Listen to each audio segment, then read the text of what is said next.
100万订阅的历史 YouTuber Chip 公开杠上台北市交通局，痛批交通局不止不尊重创作者，还公开歧视机车族。今天就让我们一起来聊聊 Chip 开战交通局吧。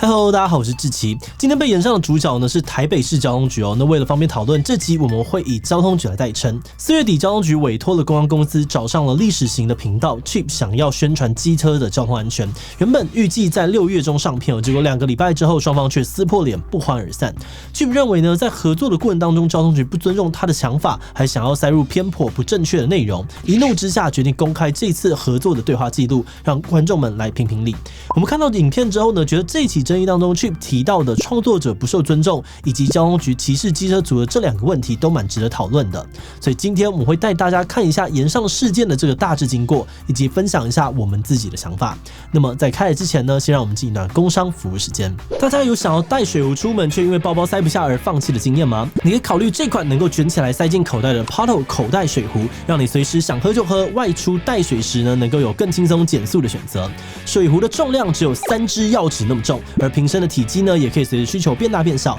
对喜欢背小包包或是不太喜欢带太多东西出门的人来说超级方便。而且水壶内部呢可以翻出来清醒，使用上面呢也不用担心发霉啊发臭，有弹性的材质不怕摔，很适合呢会手滑的朋友使用。现在就点击资讯栏的网址了解一下吧。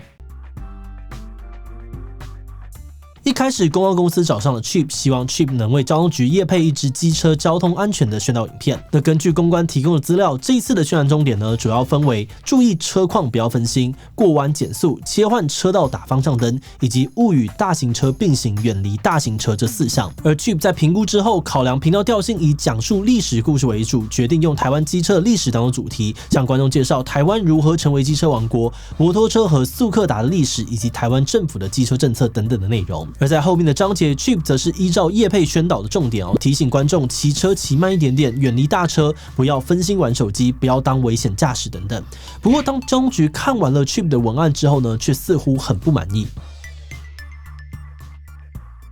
从公关回复的内容可以看到，交通局认为在文案当中不相干的历史内容太多，想要删减历史故事，多加一点点台北市的角色进去，例如台北市的机车肇事原因啊、事故统计等等的资料。另外，交通局也希望 Chip 在影片当中强调机车依规定礼让大小客车，交通事故受伤人数最高的是机车等等的观念。而最后，交通局觉得他们想要宣导的重点并没有放入业配文案当中，要求 Chip 再去参考他们提供的交通安全手册，自行寻找合适的宣传重点再做修改。而当 Chip 看到这些交通局的回复时呢，一把火都上来了。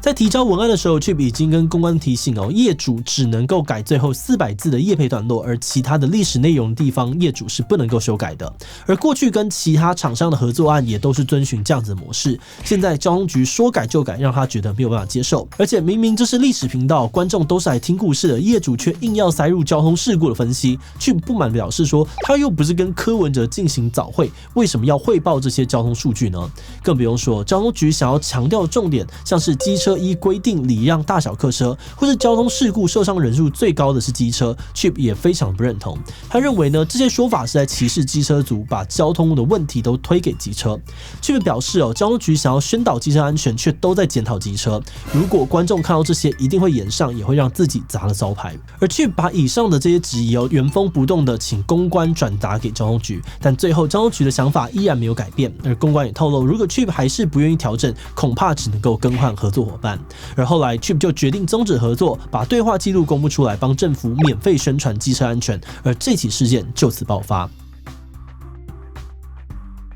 总结来说，这次事件当中有2件事情让 Chip 感到特别的不满。第一个是不尊重创作者，在合作的过程当中 ，Chip 的时程被压死，不能够修改的文案被要求删减，也被强行置入与频道调性不相干的内容等等。而且对于交通局想要加入的资讯 ，Chip 也已经提醒那些内容对于观众来说没有吸引力，甚至有被延上风险，但交通局还是坚持己见，不相信他的判断。而整个沟通的过程当中呢，交通局似乎对能改什么、不能改什么没有概念，也不采纳 Chip 的建议。频频越线下指导棋，就让 Chip 觉得非常的不受尊重。而第二点呢，是对于机车族的歧视。前面说到，交通局希望置入机车依规定礼让大小客车、机车伤亡人数高等内容，但是 Chip 认为这样说很有问题。目前的法条呢，根本没有规定机车要礼让大小客车，而且机车伤亡人数高，不止没有考虑机车族人数本来就多的事实，更忽略了台湾的道路设计法规本身就对于机车族相当的不友善，会出现车祸绝对不只是机车族本身的因素。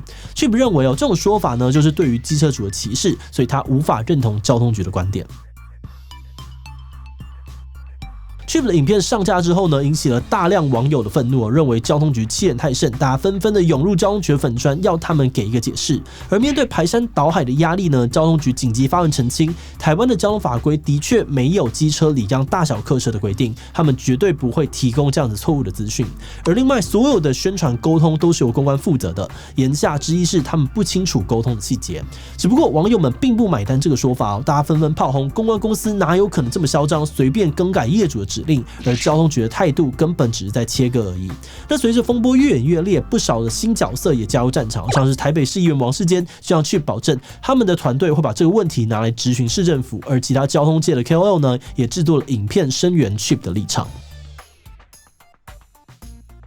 对于这起延上事件，我们不太确定沟通的细节很难去评论谁绝对比较有利。不过在看完影片的当下，倒是觉得感触很深，因为我们也有过类似的经验。如果常看我们频道的话，应该都会知道，我们大部分的影片都有一段工商服务时间，也就是40秒或者是1分钟的业配广告。想要跟我们合作的客户呢，可以购买这段广告时间，让自己的产品曝光。不过广告以外的正片内容，客户是不能够干预的。对我们来说，这样子的方式可以确保我们可以说我们想说的话，让我们可以在接案的同时也能够维持既有内容的调性。那也因为内容保持独立观众比较不会对于业配反弹，频道呢也能够帮客户挑选比较热门的主题来搭配广告，进而创造比较好的一个曝光效果。但大部分的业主或是客户不一定都能够理解这些好处，所以我们就会需要专业的中间人，像是公关或是广告代理商，作为客户与创作者之间的桥梁，透过沟通技巧协助双方建立这个共识。不过即使有了中间人有的时候还是会有点状况。第一种状况是公关或是代理商他们很专业，他清楚的知道我们的这个产品规格，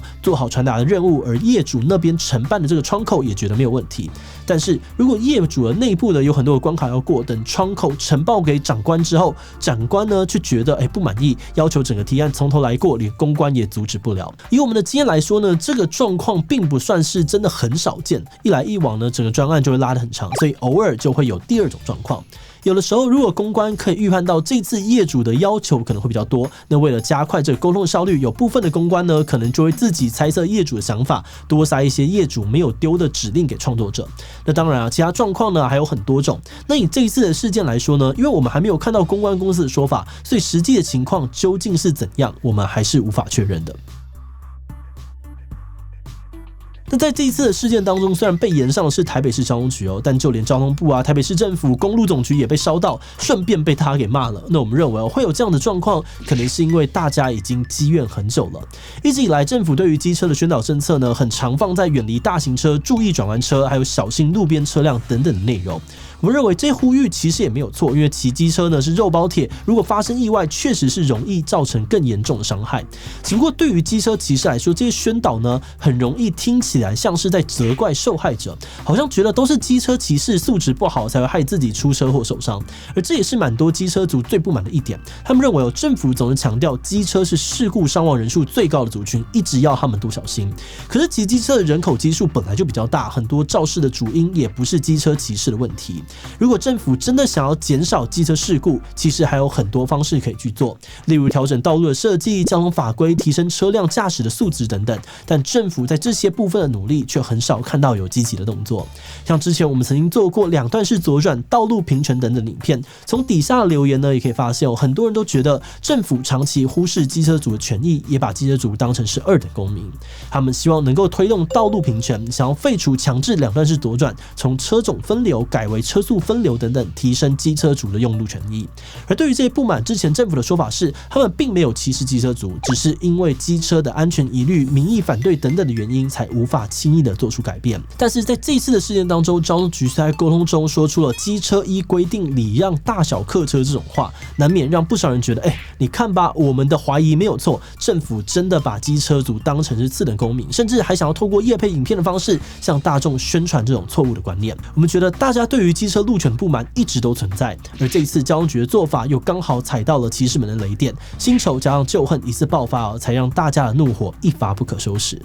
好的，那今天到这里呢，这集涵盖了很多不同的议题。看完了这一次的争议事件之后，你的想法是什么呢？我觉得政府根本就是在歧视机车族。B， 我觉得交通局身为这个业主很不尊重创作者。C， 我觉得是沟通上面的误会占主要成分，不一定是谁对谁错。D， 其他留言告诉我们吧。最后，如果你喜欢今天影片，欢迎分享出去，让更多人知道 Chip 与交通局的争议。此外呢，可以点击这个地方看看机车两段式左转以及道路平权的讨论。那么今天的这一期就到这边告一段落，我们就明晚再见喽。